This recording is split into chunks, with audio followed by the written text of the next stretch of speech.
2025-yilda voz kechishingiz kerak bo'lgan top 10 ta xavfli mahsulot.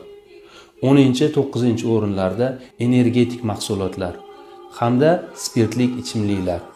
8-o'rinda esa popkornlar. 7-o'rinda esa gazli ichimliklar. 6-o'rinda esa shokolad va boshqa shirinlik mahsulotlari kiradi. 5-o'rinda esa ovqatlarimizga souslar va qo'shimchalar bo'lgan mayonez, ketchuplar. 4-o'rinda esa pyure, roltinlar. 3-o'rinda esa kolbasalar. 2-o'rinda esa hozirgi kunda yoshlarimiz juda ham ko'p iste'mol qiladigan fast foodlar, ya'ni hot dog, burger, muzlatilgan taomlar. 1-o'rinda esa eng yomoni bolajonlarimiz sevib iste'mol qiladigan qovurilgan kartoshkalar, ya'ni frelar, chipslar, xrustashkalar hisoblanadi. Shunga o'xshash foydali va qiziq ma'lumotlar menda juda ham ko'p. Ularni kuzatib borish uchun esa obuna bo'lishni unutmang. Ushbu videoni yaqinlaringizga yuborib qo'ying.